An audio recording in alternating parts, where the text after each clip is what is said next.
महक की तरह गुलों से उड़ते हैं और धुएं की तरह पर्वतों से। हम महक की तरह गुलों से उड़ते हैं और धुएं की तरह पर्वतों से।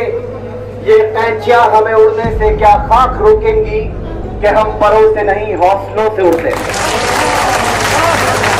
एक शानदार टूर्नामेंट पतंग प्रतियोगिता कराने के लिए किंग काइट वेलफेयर सोसाइटी का मैं शुक्रगुजार हूं कि उन्होंने जनपद रामपुर के अंदर बहुत लंबे वक्त के बाद एक शानदार टूर्नामेंट कराया है। और जितने साथियों ने इस टूर्नामेंट के अंदर भाग लिया, सबसे पहले मुबारकबाद उस टीम को जो इसमें विजेता साबित हुई है, और उन टीमों को भी मुबारकबाद जो रनर टीम रही है, सेकंड और थर्ड पर आई है। पतंग न सिर्फ एक शानदार मनोरंजन का जरिया है, बल्कि पतंग से हजारों की तादाद में लोग अपने परिवार को भी पालते हैं। जनपद रामपुर के अंदर बनाई जाने वाली पतंग न सिर्फ हिंदुस्तान के अलग अलग शहरों में जाती है, बल्कि ये पतंग विदेशों में भी जाती है, जिसमें मुख्य तौर पर मैंने जानकारी हासिल की तो थाईलैंड और जापान और दुबई का नाम भी रामपुर से जुड़ता है पतंग को लेकर। और मैं आपको एक चीज और बताना चाहता हूं, ये पतंग का इतिहास लगभग 2000 साल से ज्यादा पुराना इतिहास इस पतंग का है।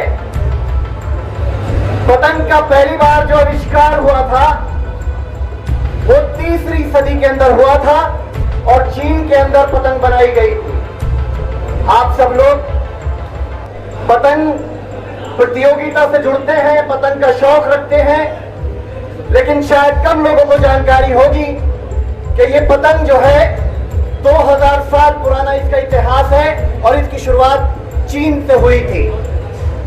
साथियों, आज जो पतंग है, इस पतंग से हजारों और लाखों की तादाद में हिंदुस्तान के लोग रोजगार पाते हैं। बहुत शानदार गेम है, फिटनेस का भी बहुत अच्छा जरिया है, आंखों की रोशनी भी बढ़ती है और बाजू भी मजबूत होते हैं पतंग उड़ाने से। लेकिन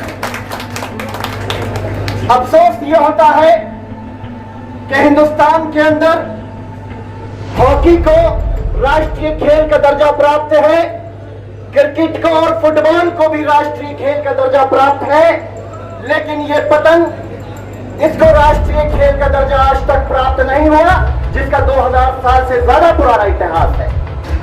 तो मैं अपनी पार्टी आम आदमी पार्टी की तरफ से तमाम यहां पतंग के प्रेमियों से यह वायदा करता हूं कि यदि उत्तर प्रदेश के अंदर आम आदमी पार्टी की सरकार बनती है तो हम इस पतंग को राष्ट्रीय स्तर पर ले जाने की पूरी कोशिश करेंगे। और इस पतंग को हॉकी, फुटबॉल और क्रिकेट की तर्ज पर राष्ट्रीय खेलों के अंदर इसका समायोजन कराने की पूरी कोशिश आम आदमी पार्टी की रहेगी। इसके साथ साथ एक बात मैं और कहकर अपनी बात को खत्म करूंगा कि जहां हम पतंग से हजारों और लाखों की तादाद में लोग जुड़े हैं, मनोरंजन करते हैं, तो कहीं ना कहीं हमारी जिम्मेदारी है कि हमारी पतंग उड़ाने की वजह से किसी को कोई कठिनाई और परेशानी महसूस ना हो। देखने में आया है कि पतंग के नाम पर बहुत सारे लोग चाइनीज मांझे का इस्तेमाल करते हैं, लोहे के तारों का इस्तेमाल करते हैं, तो उससे कहीं ना कहीं हमारे साथियों को तकलीफ होती है। बहुत सारे लोग लहूलुहान और घायल हो चुके हैं और इसी जनपद रामपुर के अंदर एक व्यक्ति पतंग की वजह से जान भी गंवा चुका है। तो मैं आपसे बहुत अदब के साथ ये गुजारिश करूंगा कि आप लोग बहुत अच्छा गेम लेकर चल रहे हैं और एक शानदार प्रतियोगिता किंग काइट एसोसिएशन ने यहां कराई है, लेकिन आप लोग अपने साथियों से ये अपील बार बार किया करिए कि अपने शौक को किसी की तकलीफ का जरिया ना बनाएं, केवल और केवल शौक ही इसको रहने दें। और इसको और बुलंदियों तक, ऊंचाइयों तक पहुंचाना हम सबकी जिम्मेदारी है।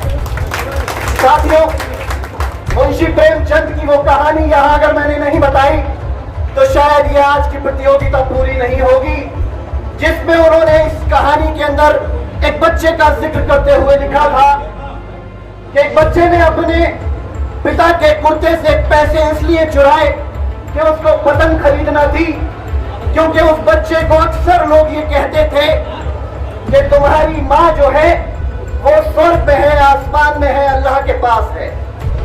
तो उस बच्चे को कुछ जरिया समझ में नहीं आता था कि वो अपनी माँ तक कैसे रसाई हासिल करे।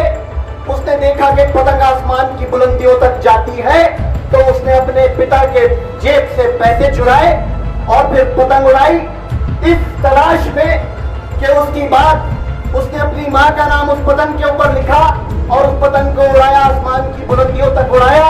तो इससे यह साबित होता है कि पतंग कहीं ना कहीं भावुक इतिहास भी रखती है। बहुत महत्वपूर्ण और बहुत अच्छा क्षण था वो जो मुंशी प्रेमचंद ने इस कहानी को अपनी किताब के अंदर दर्जा दिया था। तो इसको हम बुलंदियों तक जरूर लेकर जाएंगे, लेकिन किसी की तकलीफ का जरिया नहीं बनेंगे।